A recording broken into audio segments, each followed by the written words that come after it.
Assalamualaikum warahmatullahi wabarakatuh.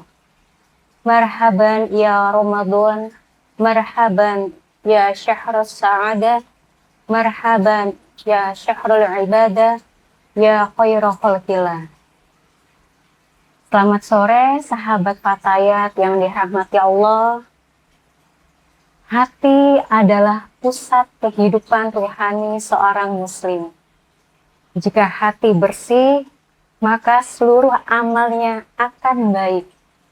Namun, jika hati rusak, maka rusaklah seluruh amal.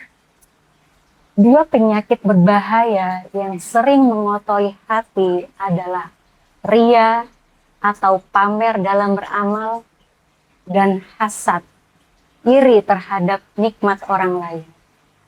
Keduanya dapat menghancurkan pahala dan merusak akhlak, sehingga wajib diwaspadai dan dijauhi. Yang pertama adalah ria.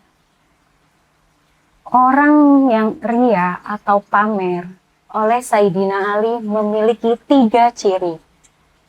Pertama, malas ketika sendirian, rajin saat di tengah banyak orang, serta amalnya meningkat kala dipuji dan menurun kala dicaci. Bahayakah ria itu? Tentu sangat berbahaya. Yang pertama, ria dapat menghapus pahala. Rasulullah bersabda, Allah Tabaraka wa Ta'ala berfirman, "Aku adalah zat yang paling tidak membutuhkan sekutu. Barang siapa beramal dengan menyekutukan aku dengan yang lain, maka aku tinggalkan dia bersama sekutunya." Riwayat Muslim. Hadis ini menunjukkan bahwa ria adalah bentuk syirik kecil yang dapat menghilangkan pahala amal. Bahaya ria berikutnya, ria bisa menjadikan amal tidak bernilai, percuma. Amal yang dilakukan untuk dilihat manusia tidak memiliki nilai di sisi Allah, karena tujuan ibadahnya seharusnya hanya untuk mencari ridha Allah Ta'ala, tapi malah dia diniati dengan untuk mencari nilai dari orang lain. Na'udzubillah min dzalik. Penyakit hati kedua adalah hasad. Hasad menurut Imam Ghazali ialah rasa iri dengan menginginkan hilangnya kenikmatan pada diri orang lain, merasa susah saat orang lain mendapatkan kenikmatan, dan merasa bahagia saat orang lain mendapatkan musibah. Ini merupakan sifat-sifat orang munafik. Bahaya kah sifat hasad itu? Tentu sangat berbahaya. Hasad itu adalah penyakit hati. Hasad dapat membakar kebaikan. Rasulullah bersabda, jauhilah hasad, karena hasad memakan kebaikan sebagaimana api memakan kayu bakar. Hasad membuat seseorang tidak ridho dengan ketetapan Allah. Dia tidak merasa bersyukur sehingga hatinya dipenuhi kebencian dan iri terhadap nikmat yang didapat oleh orang lain. Hasad dapat menghilangkan ketenangan seseorang. Orang yang hasad tidak akan pernah merasa bahagia. Dia selalu memandang nikmat orang lain dengan kebencian dan melupakan nikmat yang telah Allah berikan kepadanya. Di sisi lain, ada hasad yang diperbolehkan dalam Islam, bukan sebagai suatu keburukan, melainkan sebagai motivasi agar bisa mengikuti jejak orang yang dihasuti. Hal tersebut sebagaimana sabda Nabi, tidak diperkenankan hasad kecuali pada 2 orang. Yang pertama, seseorang yang Allah berikan harta, yang ia belanjakan hartanya tersebut untuk kebenaran di jalan Allah. Dan yang kedua adalah orang yang Allah berikan ilmu dan dia mengamalkan ilmunya. Cara membersihkan hati dari ria dan hasad bagaimana? Bisa, bisa dilakukan. Yang pertama adalah dengan cara meluruskan niat, menata niat.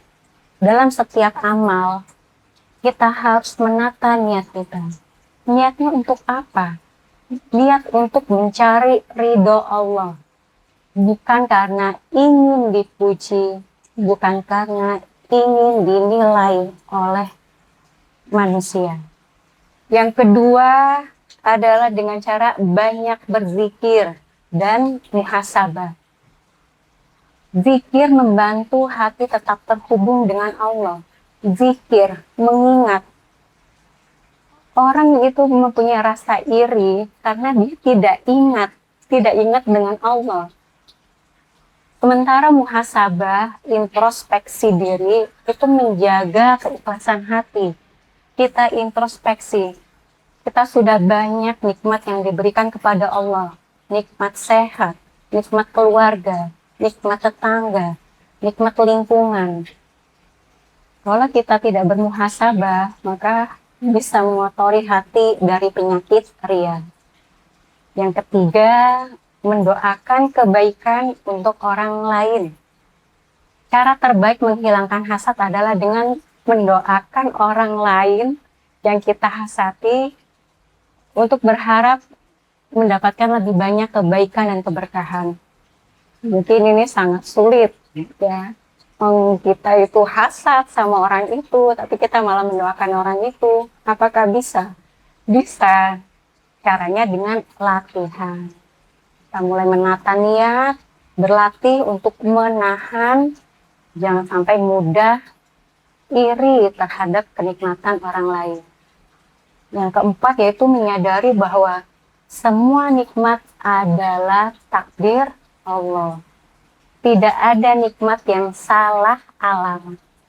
Semua yang Allah berikan adalah sesuai dengan kasih sayang dan keadilan. Apabila kita pandai bersyukur, maka kenikmatan itu akan bertambah. Apabila kita kufur atau tidak bersyukur, maka azab Allah sangat pedih. Sahabat yang dirahmati Allah, menjaga kesucian hati dari ria dan hasad memang sangat sulit. Karena setiap hari kita melihat keluarga, tetangga mendapatkan nikmat.